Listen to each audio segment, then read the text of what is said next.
Sixth and I, and the diverse, stimulating programs we are able to put on together. Our season is now in full swing. We're looking forward to events together in the coming months with Leon Panetta, Karen Armstrong, and Walter Isaacson. Please check out the PNP and Sixth and I calendars and our websites for more information. We do have a slight lineup change to announce tonight. Due to unforeseen circumstances, David Brooks was unable to join us.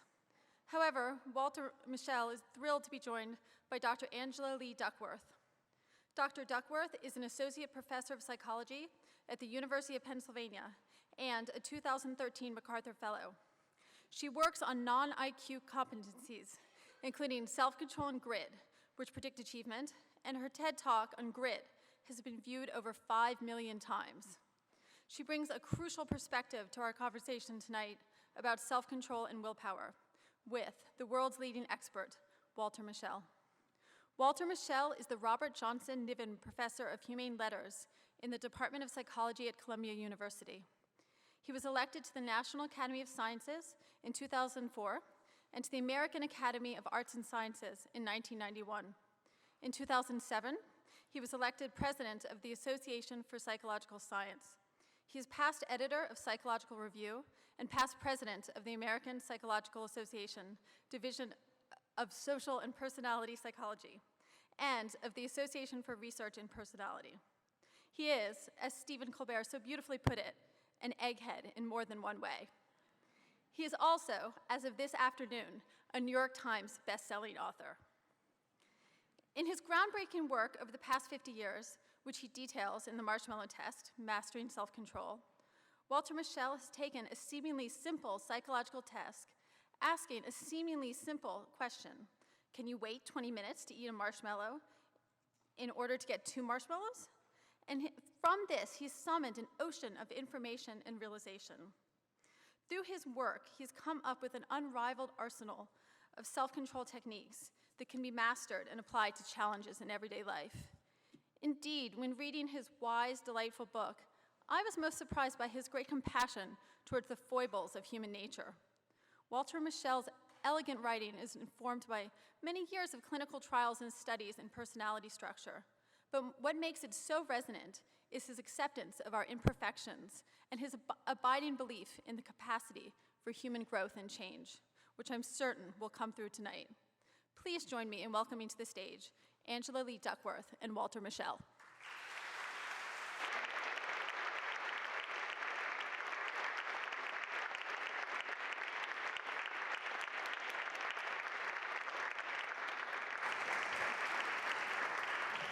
Thanks so much for having us. I'm sorry that I'm not David Brooks, but I look a little better in a dress, so that's, there's some solace there. And it's really a privilege for me to be sitting here across from Walter because he's my hero, my mentor, as he is for so many, psychologists, I think, of my generation and others. So to get us started, I thought, though most of you may be somewhat familiar with the way this marshmallow test works, maybe your knowledge is derived from Stephen Colbert, in which case it's maybe a rudimentary version or a different kind of thing. So Walter, why don't you tell us what the test really is and how it might actually differ from, I see lots of YouTube videos of the marshmallow test and how it might be different from those. Excuse me. The differences are substantial in the sense that the first thing that we do with the children is to make sure that a trust relationship has been established. So the researcher is not some casual person walking through the school, but somebody who's actually been in the nursery school for multiple times, played with the child, and there's a relationship between the two. And the whole thing is introduced as a game, and we go to the surprise room to play games. This is now going back on the clock to the mid-1960s at Stanford University's Bing Nursery School, where these studies originally began. Since then, we've done studies in the South Bronx and in South America, all over the place. But at the moment, I'm talking about 1960s in the Stanford Nursery School. So the setup, the physical setup, after the researcher has played with games and toys and so on with the child is, we go to the waiting square. So you're in a chair, a little chair, in the waiting square with a little table in front of you, and there's a tape around the whole thing. And you can't leave the waiting square during this game. And in front of you, the normal procedure is there's a tray that has on it one very tiny marshmallow. The marshmallows are very small. They're not like the ones on the cover of my book. Yeah, maybe they were smaller in the 60s than they are now. No, they had giant-sized marshmallows, but Okay, we right, went jump for the little ones because we were very interested in setting up a really tough conflict in which we deliberately wanted the choice to be between very small stuff. Because obviously, if the conflict is between one M&M, or a sack like this, there's no conflict. It's easy to wait. So part of the preliminary research was getting into a true conflictful choice situation where it's very, very hard to go on because you're in a deep conflict. I mean, it's one little thing versus two little things, but you pick the two little things. And it's not always marshmallows because lots of kids don't like marshmallows, or at least at Stanford, were not able to eat them because the parents didn't want kids to eat anything if they didn't have the toothbrush and so on. I'm wondering, are you able to hear okay, or are you getting You guys good? Yeah, okay, great. It's okay? Good. So in front of you are 3 marshmallows, these little things, 2 on one side of the tray, 1 on the other side, okay? And a bell, a desk bell. And the first thing is that you keep having multiple opportunities to ring the bell and bring me back. So I show you, if you ring the bell, I go out of the room, and you ring the bell, I jump right back in. It's the bring me back bell. So you ring the bell, I come back. So we now know that I am going to come back when you ring the bell. And the rule is very simple. Anytime you want, you can eat the 1 marshmallow, but then you don't get to keep the 2. You can either start eating it, and in that case, you don't get the 2, or you can wait for me to come back by myself, and then you do get the 2. And you also can bring me back anytime if you don't want to wait anymore. Ring the bell, I come right back, and then you get the 1. That's it. That's the marshmallow That's test. it. And what does it predict? It predicts a lot of things, but please keep in mind that when psychologists talk about predicting, we mean there's a correlation. That means it is statistically more likely that if you wait, there are going to be a lot of good things in your life. That means more likely. It does not mean it's your destiny. Right. It does not mean it's your fate. And it does not mean you have to throw your 4-year-old away in case, or give up on any hope, okay? Right. It is not destiny, and it is not fate. But you learn something very important if your child can wait, which is he's done something or she's done something that's quite remarkable, which is develop a skill, a cognitive skill, that's now called executive control or executive function. It's not my word. It's a word that the neuroscientists use and that has become a topic of immense research activity. So what's executive function? Executive function, at least in the Marshmallow Test, is you have a goal, a clear goal in mind. And the goal is, I'm going to wait for the 2 marshmallows. Okay? That's the goal. And you have interfering responses, which is, I feel like sticking one in my mouth, or I want to get them back. I want to ring the bell, and I can't stand waiting in this stupid room with no distractions and nothing around me. Okay? So the temptation is huge to not keep going, unless you have something that this person is an expert in, which is grit, which is the ability to go on, even when the going gets very tough and very rough and the frustration goes up.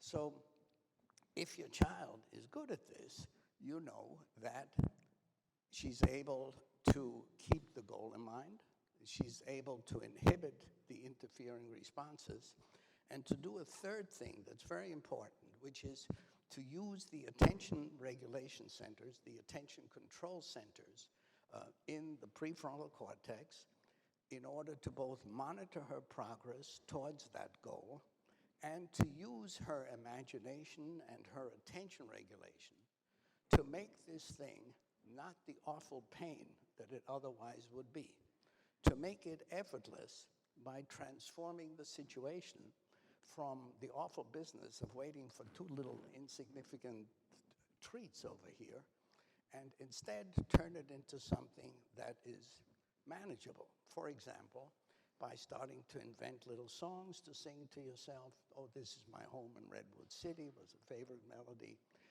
To take off your shoes and start, since it's California, playing the piano as if your toes were the piano keys. To do all kinds of distractions, including turning away in your chair so you don't see temptations, sort of let the devil go behind me, and so on. Yeah. So if a child can do this, you know she's got executive skills, and she has motivation, and she's persisting. If she doesn't do it, you don't know what it means, but it's a nice idea to ask. Oh, we're getting swapped out. Yeah, thank you, yes. because this mic is not Yeah, good, it's not, okay? yeah. I hope they don't both work. How's Okay. this? Is this better, or is this completely dead? I think he needs to go This turn mic it is on. not working Hold at on, all. don't say anything important. Well, maybe while they're switching out the mics, I will. I wanted to ask you a question. I had a daughter. Well, I have a daughter, but at the time that this story happened, she was about 5 years old, and I took her to Dunkin' Donuts, bribing her to get her hair cut, which is a whole nother book talk. But anyway.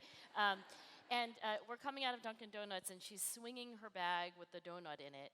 And I said, you should probably eat it soon because, Dunkin' Donuts get dry, and then you won't like it anymore. And she said, well, I'm not hungry right now. I want to wait. She didn't say I want to delay gratification, but she wanted to, she wanted to wait because she thought it would be better if she'd enjoy it more when she was hungry, which is accurate. So then she starts singing a little song. She says, I have a cell phone.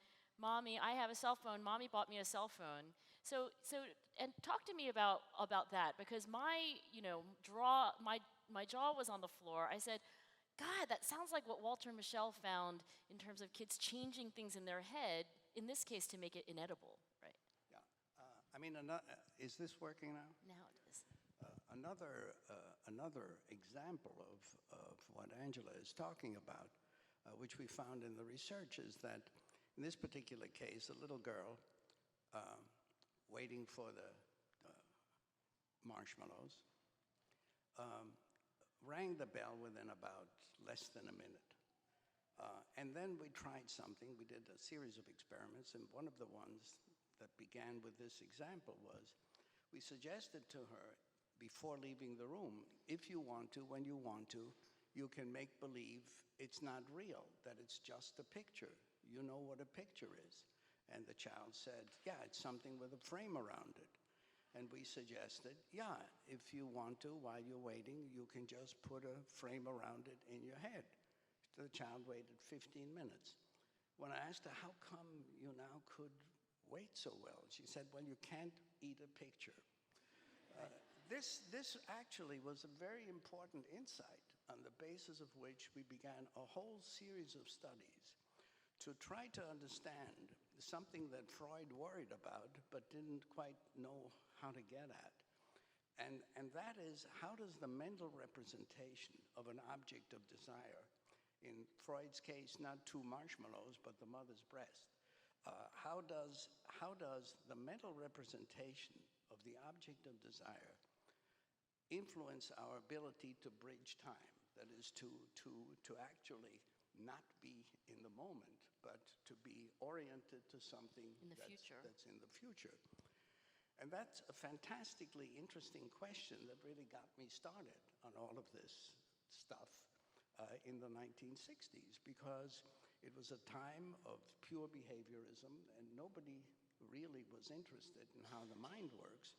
And how the brain works was a total black box. I mean, it was considered fiction. I mean, how can you do anything about how the brain works? So I became intrigued by the question of, if we change what the representation of the object is by changing how we represent it in our thoughts, will that change how we relate to the object?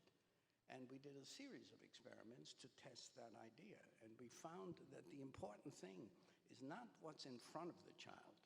It's not what the stimulus is.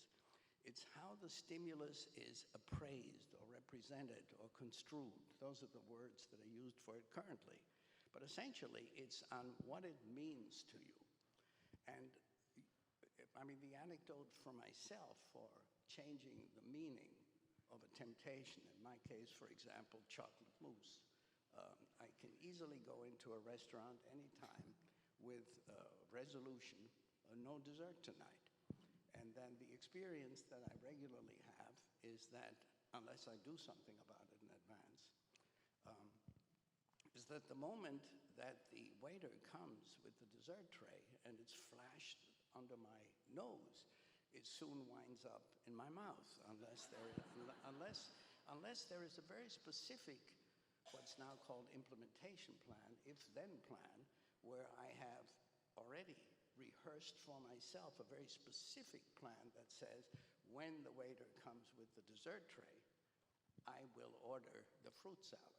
And if that's rehearsed, it's got a decent chance of actually working. If it's not rehearsed, it's the chocolate mousse that's controlling me, not me that's controlling the chocolate mousse. And the whole point of willpower, self-control, and agency, that is the ability, because if we're not talking about marshmallows, but if we're talking about tobacco addiction, if we're talking about Drugs, obesity, alcohol, if we're talking right. about drugs and alcohol, if we're talking about totally out of control rage and temper and anger, if we're talking emotions of that kind that can lead to violence, that can mess up personal relationships, etc. We're talking about some very serious hot stimuli that control the lives of a lot of people. And they have no self-control because it is the stimulus that's controlling them, not they who are controlling the stimulus.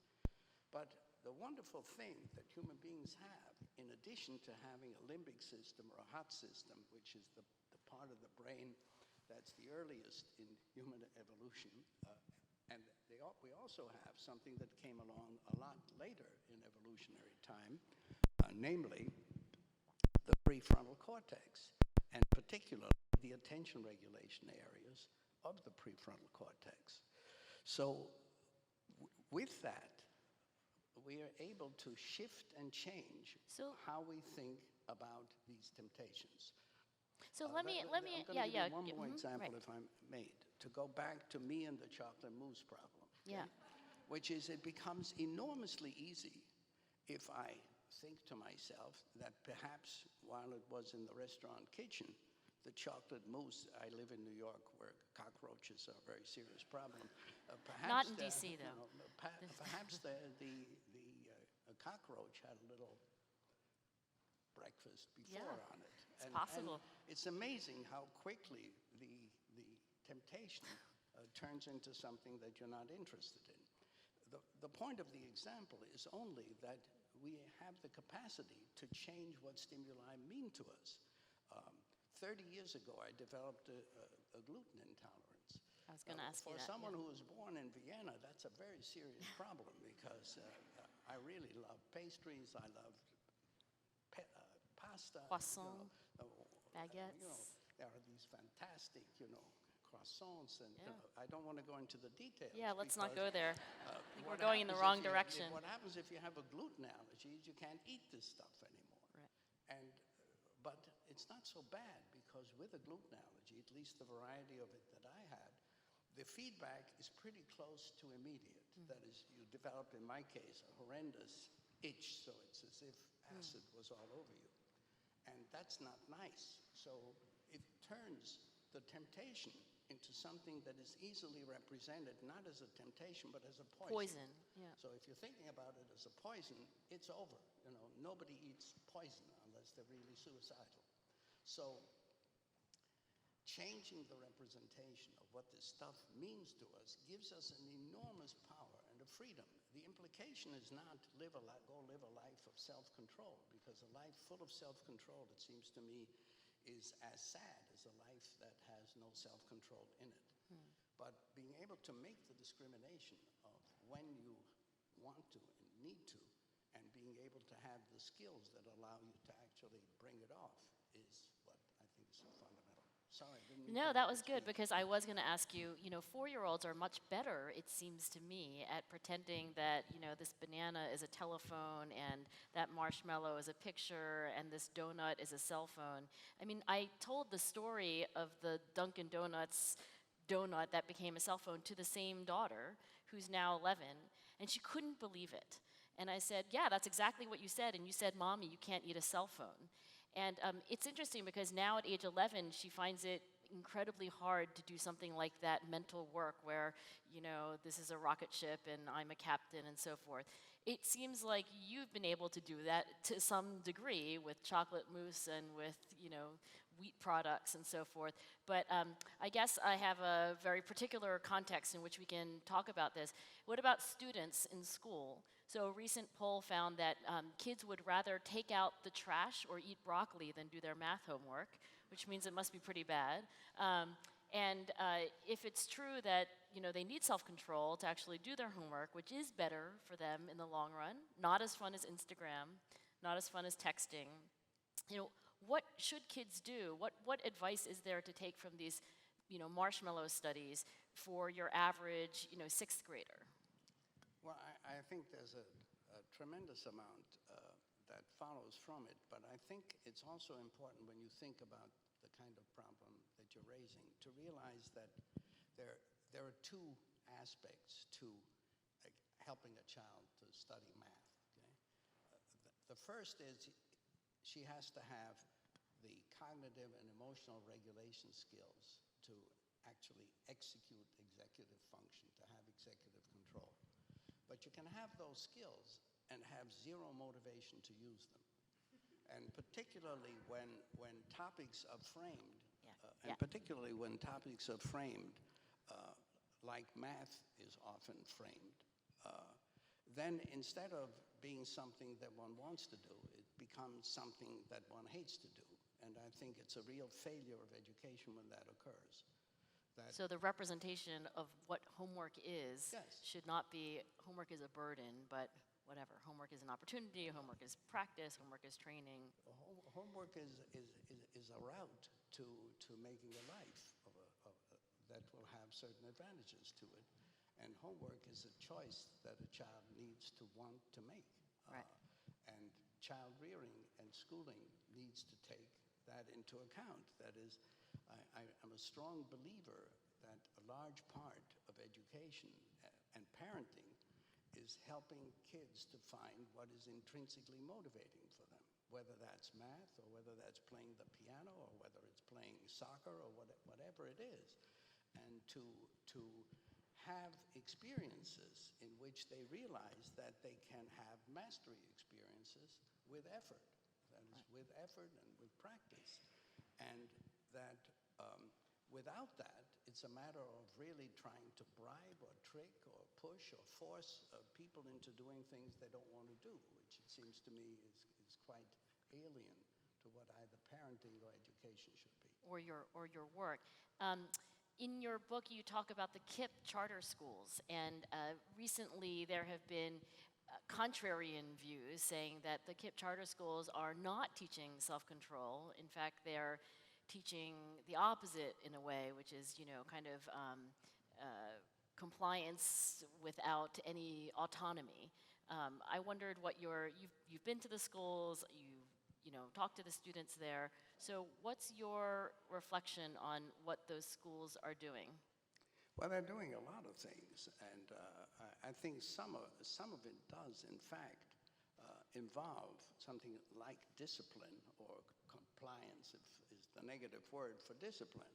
I mean, which when you have kids who are hugely out of control to begin with, is not a bad idea, because unless you have discipline and compliance in a classroom as a stepping stone, the teacher can't be heard and nothing can be heard. I'm going to digress a little Yeah, bit by go for talking it. about an actual kid from the KIPP schools who allows his name to be used. His name is George Ramirez, who is now a successful student at Yale. I met George about 4 years ago, and he described to me what the KIPP schools did for him. He was living in extreme poverty in the South Bronx. He was 9 years old at the time. He had come from Ecuador when he was 5 years old. And he described his experience in that particular public school. I'm not suggesting all public schools are like George's experience, but he was describing a situation in which the teacher was regularly screaming at the kids. You're really not worth the effort. None of you are going to amount to anything anyway. So his feeling was that there was absolutely no relationship between anything he did and the consequences that he got at school. So it didn't matter. So he carried on, he played the buffoon, he made jokes, he rolled his eyes at the math teacher, and he wasn't learning and he wasn't doing particularly well on anything. He says that his first day at KIPP, he realized for the first time in his life that there are really consequences to what he does, that there is a relationship between what he does and what he gets. And he found out if I behave myself and do okay, I get good I will get consequences. rewarded, And yeah. if I carry on and roll my eyes at the math teacher, I get to stand at the back of the class. This was it was a real eureka experience for George, and it began really a reform movement on his part. So to me, to hear that kids are marching in the corridor, for example, quietly when they go to the next class, I think of that, and I think of the school that still exists on the other side of the hall, or one flight down within the same building, in which the chaos is so total chaos. enormous I've been to that, that building. that in which the assembly hall, in which kids are supposed to be studying, is one where when I was doing research in the school, to be sure, this was in the late 1980s, the noise in the assembly hall was just beyond belief, and male teachers with batons were walking through the aisle screaming, "Sit down and shut up." And this was a study hall. So when one is talking about criticisms of innovative programs because they use discipline and compliance, well, compliance and discipline may be necessary first steps on the road to freedom and choice. Yeah, that's my view too. I will just say, as someone who's been in those schools. So talk to us about Freud, because I think Freud was, if I'm not mistaken, maybe the first to use the phrase delay of gratification, delaying the gratification of impulses. What did Freud have right, and what did Freud have wrong? It's a very important question. I think Freud had right that that the representation of the object of desire is what's involved in time binding, what he calls time binding. That is the ability to bridge a delay between now and later. And in his case, it really was related to the absence of the mother, and specifically of the mother's breast in the very young child. The question of what was right and what was wrong is it depended on what kind of representation.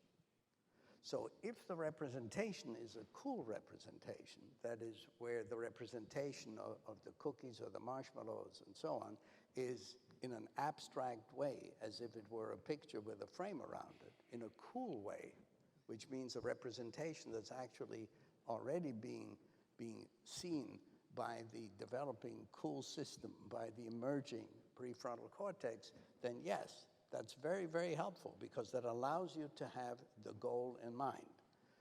If it's a hot representation, that's what gets you to think about the marshmallow as yummy and chewy, the pretzel is salty and crunchy, the chocolate mousse is sweet and irresistible. So it depends very much on the kind of representation. And one of the things that happens as kids develop normally, if they're developing well, is they're able to change the representation from hot representations to cooler representations.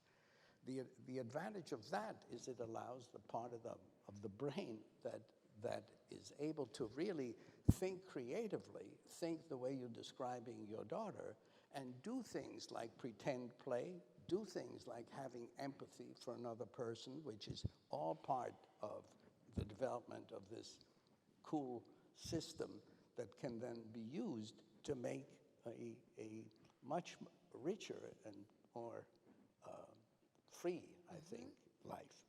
And you mentioned brain science, and many people in the audience, I think, would want to know, what does modern neuroscience have to tell us about this experiment that was run in the 1960s that we could run right here with nothing else? So you've collaborated with some of the best neuroscientists in the world.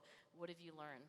Well, in the collaboration, one of the things we did in the Stanford follow-up study is when, this was about 5-6 years ago, that my team began a collaboration with a team of very distinguished neuroscientists at Stanford, at Michigan, and at Columbia. Yeah, really the best. Right? Yeah. And what we did is to invite these kids from Stanford back to Stanford some 25, 30, 40 years later to have their brain scanned.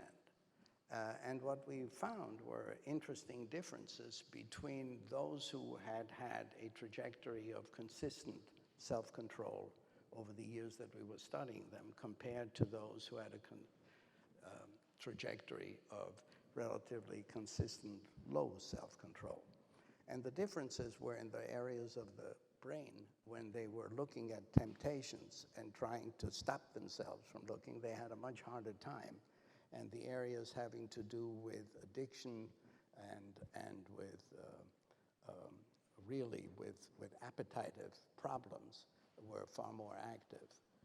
Again, what's important is not that the high delayers were smarter. They weren't smarter. They were just cooler when it came to the representation of hot temptations. So being able to cool it, as the colloquialism has it, is hugely important. And in terms of what it means, what it implies, is I think that it's not that some people can't cool it and some others can cool it. It's rather that we have differences in where our hot spots are.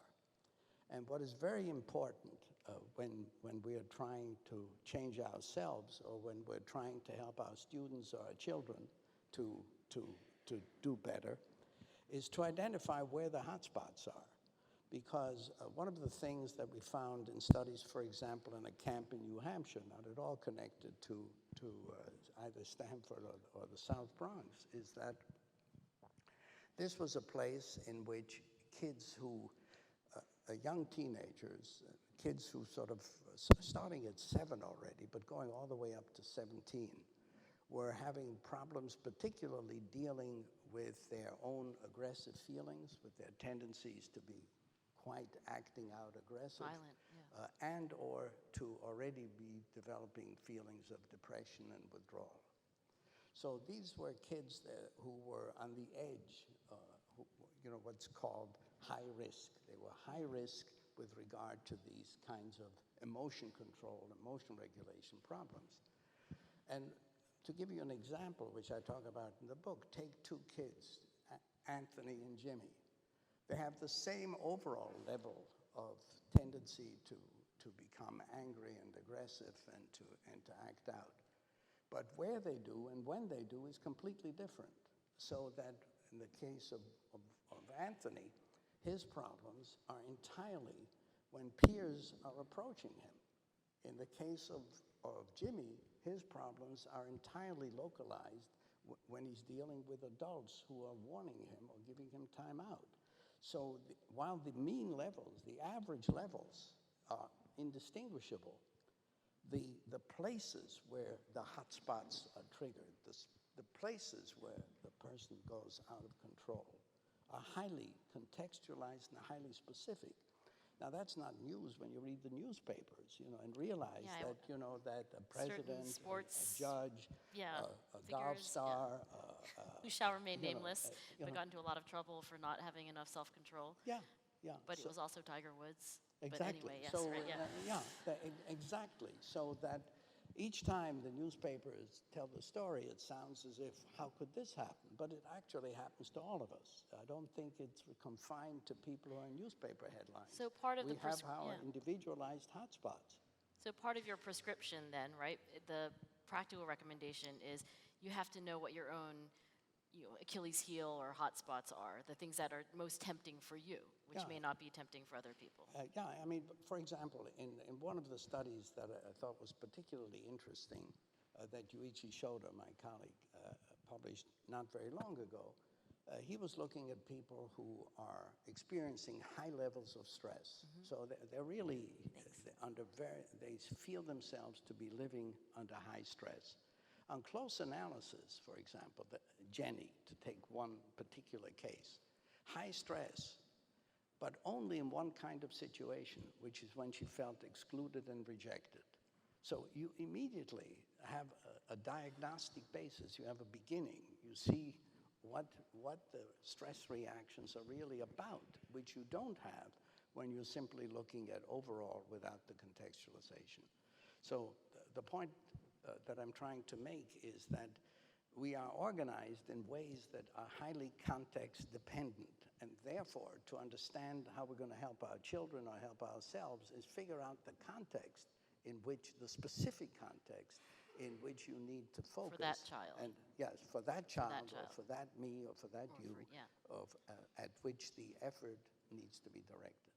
So speaking of the context, and this will be my last question, and then I'm going to invite folks to come up to the two microphones, and then we'll just alternate. But speaking of the context, it's often said that we live in the year 2014 in a world that has more temptations than in 1965 or so when you were running the first Marshmallow Test, and many more than when Freud was around, right? So, so do you think that's true? And do you think that you can also speak to this because you've lived in multiple countries and you've lived for more than 8 decades. So do you see cultural or historical shifts in the amount of temptation or the level of self-control that people are growing up to have? Well, actually, Stephanie Carlson, who is a collaborator and a wonderful psychologist, developmental scientist at the University of Minnesota, and we and a team are doing a study over the last 60 years to see whether or not self-control throughout many cohorts and many samples in many parts of the world is going up or going down or going sideways. I'm not going to tell you what we found, but it's surprising, okay? And do we have to delay gratification? you have to delay okay. gratification, and there's no bell that you can ring. I guess not, right. The key, I think, for me is that with the information technology revolution, with people like myself who used to have to get a stamp and a letter and write down stuff and so on a typewriter, I find myself becoming impatient if it takes Google 6 seconds to open up. Right. So, yeah, clearly there are changes in our expectations. There are changes in the number of places we have to be tempted by, the number of order buttons that are around, where with a click we can let our hot systems feed themselves whatever they want. On the other hand, with my own grandchildren and with research, I'm quite impressed by the many ways in which the information revolution, technology revolution, has provided very natural ways of giving us children opportunities to increase their executive functions. And it's not just, that my 4-year-old grandchild can do better with my iPhone than I can. Although that's probably true. Although it is true. Yeah. It's definitely true. There is a study that I want to mention before we turn to questions, which I find very impressive, that was published in the Proceedings of the National Academy in 2005, and it's been replicated and so on, by a very good research team headed by Michael Posner at the University of Oregon. And this is a study in which he took 4-year-old kids and 6-year-old kids who actually, one set of them, had very serious genetic problems with self-control, they had a problem with what's called the DAT1 gene. And he exposed them to a simple computer game with a joystick on a computer in which the child, 4 years old or 6 years old, saw a cat, in a rainstorm, and the rain kept getting worse and worse, and the child's job was to keep the cat dry. And there's an umbrella floating around, and the job for the child is to keep the umbrella over the head of the cat who's running all around the place. So what is that? The child is learning executive function, how to keep the goal in mind of keeping the umbrella over the cat that's running around, to keep the cat dry and not get distracted, not have interfering responses. He did this in 40-minute sessions over a period of 5 days spread out over a couple of weeks. And he got increases on all kinds of fancy measures of executive function, executive control, of measures IQ, I think there was to see how measures. the brain is working, and some increases on top of it in nonverbal IQ. Yeah. So it's not just Sesame Street that can have programs to show how Cookie Monster can be trained to really lay off a little bit in order to join the Cookie Connoisseur Club, which is what we've been trying to do with Cookie Monster. Which you've for been the helping last 2 Sesame years. Street do, right? Yeah. So, and what KIB schools are trying to do, but even simple things that we think of, so in my own case, I have a grandson who I was beginning to be doubtful about because he'd have conversations with me while constantly doing stuff with his thumbs. He actually turned out to be terrific because what he was doing was learning an awful lot about executive function. Right. So technology doesn't have to be necessarily just the enemy. It could be part of the It can be solution. very much part of the training process. Used appropriately. Okay, so I'd like to invite the audience. There are 2 microphones here, and any questions that folks have. Walter says it's all fair game, so we'll start over here. I hope that this is a subject that you might be able to help me understand better than I do. And it has something to do with heart rate variability and the idea that self-control is finite, becomes depleted, and needs to be replenished. And anything either one of you can do to fill that in for me a little bit, I would appreciate. Well, I think there's no question that we experience fatigue and that we also experience will fatigue. I mean, it's perfectly true that most people feel after a hard day's work that they're entitled to have some off time. At least 1 or 2 donuts. And that they actually feel they need to replenish, that they need to rest, they need to do other stuff. I have no idea whether this is really a biologically based thing or whether it's an acquired thing. What I do know and what I have done is a lot of studies that show that people vary enormously, obviously, in the self-control standards that they use and in the point at which they feel it's time for a drink or it's time for a cookie or it's time for a treat.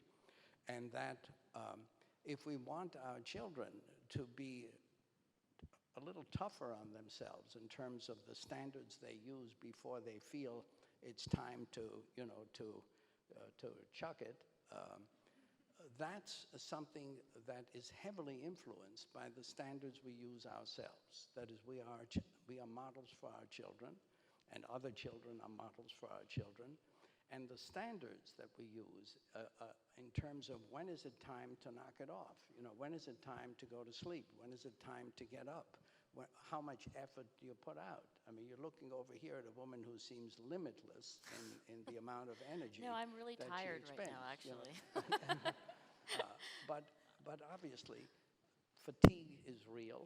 Fatigue occurs, and what we do with it, again, depends very much on the mindsets that we have about when is it time to lay off and to ring the bell.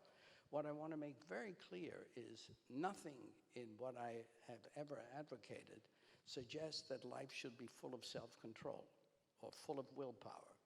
What I do feel very strongly is that we need to give ourselves and our children an opportunity to have maximum choice, to have what Dave Levin of the KIPP schools calls a choice-filled life.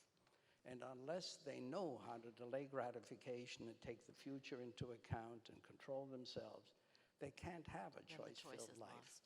So being able to have stimulus control be replaced by self-control is very important if we don't want to be the victims of our environments, but the ones who are regulating what our environments are doing to us. Yes, good evening. A very interesting discussion. I wonder if you could speak a little bit about the idea of resilience, if this is something you have worked on. Some of us are in the situation of preparing employees to go into very difficult situations, sometimes over many experiences. And it's so interesting that some people come out of them with seemingly untouched, and other people are very affected. And so the question becomes, how do you build resilience, and does it have anything to do with this topic? I think that the psychologists are very, very good at inventing many different terms to talk about very overlapping constructs, very overlapping phenomena. And resilience is a beauty in the sense that obviously we would all want resilience. It's great. And the kids who are waiting for those cookies or those marshmallows are having, I think, very much a fundamental aspect of resilience. What the grit concept also tries to capture, and Angela used to speak to this, is the idea that it's not going to be a pure road to success, that we're going to experience failure, and we're going to experience failure both produced by our own insufficiencies and by the realities of life. That there are all kinds of things that are going to happen to us, including things over which we have no control, like the accidents we get into, the illnesses that we get into, and so on. And dealing and coping with them, resilience is a perfectly good word, and it does require, it requires the ability to essentially crew it, to cope with it, and to find ways of being as constructive and creative as we can be in dealing with it and moving on with life. That's true even when we're recovering from grief and recovering from heartbreak. So, yes, I think resilience is very important, and I think it's part of this whole set of constructs that we've been talking about tonight. You're very generous, but this is your book talk, not mine, so we will go to you, sir. So thanks very much for coming tonight. I'm a fourth grade math teacher, so I spoke about math, so I hear it all the time. And I've taught in a few different schools, some in the city, public schools and private schools. And as a teacher, I think about all the time what motivates my students. And as the years I've been teaching different classes, things work for different classes, whether it's different behavior charts, different token systems, and some doesn't work for them at all.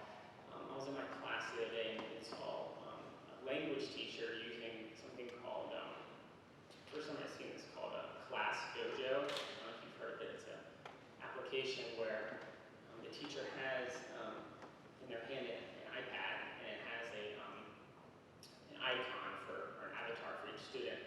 And if a student follows that direction, then she'll immediately give them a token. And so that immediate gratification. And I know that you were talking about Marshmallow, where it's this one decision, but is there this decision fatigue where it's decision after decision after decision, and they're either getting a demerit or they're getting a token? Like, and what are the effects of that? Because I think about that all the time. How do you build that into students? Is it a token system that you're rewarding every 5 minutes for something? I'm not sure that I have the question. I think I know what you're talking about. I've seen there's this app, right? And if you're the teacher, you have this iPad, and there are these like little pictures of all your students, right? And if Johnny is course, know this. So it's essentially like a big behaviorism experiment, right, where you're rewarding and punishing in real time as a way of managing a classroom. And I think the question is, if, correct me if I'm wrong, what does Walter think about that? Yeah. Well, So I mean, there's research. I would find that it works for you. Is it effective? Well, I don't use it, but I saw the other teacher use it. That's the first time I've seen it. So I'm wondering if you've seen different studies, because I know KIPP schools, give that immediate gratification. I don't know this particular app, but I think that giving rapid feedback so that kids get feedback and know whether what they're doing is moving them forward or not is terribly important. It's quite possible also that these things get so complicated that that it loses its power because of its complexity. But if the question has to do with is honest, fast feedback important, it's obviously hugely important. And the KIPP schools do that through their paychecks, but it's not immediate, right? Because then teachers actually do mark down, well, it depends on the KIPP school, but, do you get points or do you lose points in this class for doing this or that? And then it gets tabulated, and then every week they kind of cut this check of KIPP points. But that's delayed, I guess, in a sense, right? Yeah, it's delayed and it rewards effort. And rewarding effort, it seems to me, is tremendously important as long as the effort is coming out effectively. I would say this, just to repeat something that you said to me earlier, which is that it is important that the child eventually learns to reward themselves, right? And I think you see the highest performing students do this. They check things off their list and they get a little dopamine score. It's like, yeah, I mean, I do it anyway. And so I do think that at some point it can't just be the teacher rewarding and punishing. But Yeah, I think again, it's like piano playing, where at first it may be about the applause, but in time it's about the music. It's about the satisfaction that comes from actually, look what I'm doing, how good it feels, how right it feels. And I think that excessive reward can be a terrible problem, and that often minimal reward until the rewards come from the self and come from the activity. And I think one of the wonderful things about education when it's working well is it gives kids a chance to find out what feels good, what feels right, where am I going, which connects directly to developing those burning goals with which the executive function skills and so on can be used to create a successful life. So self-control without motivation and without self-reward really can allow competence and aimlessness. Right. Yeah. Hi, my name is Joe. I'm a personal trainer, and first off, I just want to say thank you for coming. And I was wondering if you could give me any advice on ways that I could tell my clients how to improve their self-control when it comes to exercising and eating healthy. Personal trainer question. Yeah, it's a terrific question. My first response would be urge them to get a really good personal trainer. They already have one. And then perform, train them. And I think, the satisfaction for them comes when they see that they can actually lift more and run faster and walk more upright and stumble less and all the rest of it. So pointing out to them what their role in the thing is, which I assume you not only train them, but you also give them a regimen that they've got to follow. I might bring up something from one of the studies that you did where, even by age 6, children know that if you put a pie plate on top of the treats and you can't see them anymore, you can wait twice as long, 3 times as long. And, in addition to having an amazing personal trainer, that personal trainer might say, how can you rearrange your house in ways that make eating crappy food just more inconvenient, less obvious, there are things I think people can do to essentially repeat what these little 6-year-olds knew to do, right? I mean, so many of us think that that's obvious, but if you actually took a picture of your kitchen or your refrigerator, what's handy, it may not be healthy food, and Yeah, I mean, on that point, I spent a considerable amount of time this summer in France, and I noticed that in French restaurants, for example, the plates are smaller. So a very nice way to control how much you eat is by controlling the portions by having a smaller plate. In fact, I think that is the major reason research shows that the French are thinner than us, because they do eat more fat and they even eat more sugar, but the portions are normal as opposed to ridiculous. The portions are normal, and they also avoid the between-meal snacking. And they don't snack, that's true. So, right. So don't have snacks around, right? Yeah, so there you go. And I think, that when it comes to physical shaping up and so on, telling your clients about the kinds of if-then plans that they can make, if, whatever the hotspot is, if this happens, then I will not, These if-then plans are enormously interesting, for example, in handling emotions, which we haven't, I think, talked enough about. One of the things that messes up adult relationships is that we get angry at our partners and our spouses and our children, and we lose our temper. Yeah. We lose our tempers. And in this regard, I think it's extremely important to realize this the same kind of self-distancing and stepping out of yourself can be enormously helpful in developing a set of skills and empathy that allow you to see the other side of the story. That's why the fly-on-the-wall technique that is being used in some of these studies is extremely interesting.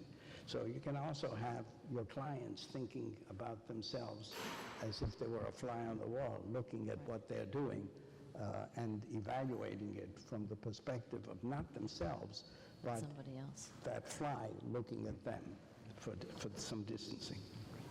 Okay, so I see that the hour is thank you, it's a great question. So I see that the hour is 8, and I'm going to take a couple more questions. I think you actually need to sign some books as well, and maybe that'll be another time. So we'll just take maybe one more question here, and I think we'll take one more question. Thank you both very much for talking with us tonight. I was hoping one or both of you could share a little bit about the foundational skills that 2 and 3 and even some 4-year-olds are just beginning to build in the areas of self-control and grit and other executive functioning skills, and what parents and other important adults can do to encourage these foundations to build so that once they're older, they can truly begin to integrate and master these higher level skills. Many things. I mean, I think that two very simple ones are, I think when we make promises to our children, we should be very careful that we keep them, so that we build a trust relationship in which they really believe that there is a future that will pay off for them. I think it's very important for children to see their parents modeling themselves in their own behavior, what they're talking about and preaching to them. Some of the studies that we did way back at Stanford are do what I do or do what I say. And do what I do is much more effective than do what I say, particularly when what I'm doing is the opposite of what I'm saying. A terrific way to undermine the development of your child's self-control is to be highly sensitive to your own needs and not to your child's. So that means that when you're, for example, working with your child and so on, let the child have autonomy. Don't be a takeover mom who is doing the work for the child because you're enjoying, the activity for yourself. But I don't know how many of you know the Philip Roth book, Portnoy's Complaint. I do. But this audience probably does. Portnoy's mother really was somebody who was extremely well-intentioned, but she also, was enormously over-controlling. So for a child to develop decent self-control and to become a Philip Roth, it's very important for the child to move away. So you're risking losing a good attachment relationship with your child if you're over-controlling and not attentive to his needs when he wants you, but not when he doesn't want you. So these are totally straightforward things about building a good attachment relationship. And to recognize something else, which is Angela was talking before about how as her children grew up, they realized more and more things like, if I cover the rewards, it'll help me wait for them. One of the things we found is that 4-year-olds, young 4-year-olds, when you ask them, will it help you to wait for the 2 marshmallows if they're under the tray or on top of the tray? And they know, they already have object constancy, so they know that when they're under the tray, they're really there. They just don't see them. And the child will invariably at 4 say, oh, leave them on top of the tray. Then you go out of the room and the child immediately rings the bell. So it's a perfect setup for not being able to wait, because they're still confusing what they want with what's good for them. So being sensitive, again, to what the changes are in the child's own understanding is another thing to keep in mind. And I'll just say, I think that is why you wrote the book, right? Is that to share some of the science of this and the insights of these 6-year-olds and these 4-year-olds. Well, my interpretation is that as a parent, one might accelerate the natural development of these insights and so forth, and for the betterment of our children. My own kids, when they were growing up, knew all about Walter's work, so they're exceptional in that strange sense because they knew about the delay task, but I actually think that the language that you gave them through your research, they had a word for it. They knew what delaying gratification meant. They knew that it was supposed to be hard, but they also knew from your research, channeled through me, that it would be possible for them to play little tricks that would make it easier. And I think what you've given us is a book where not just psychologists like me have access to this now, but really everyone. So I want to thank Walter for his time, and there is going to be a book signing immediately after this. Thank you, Walter. Thank you.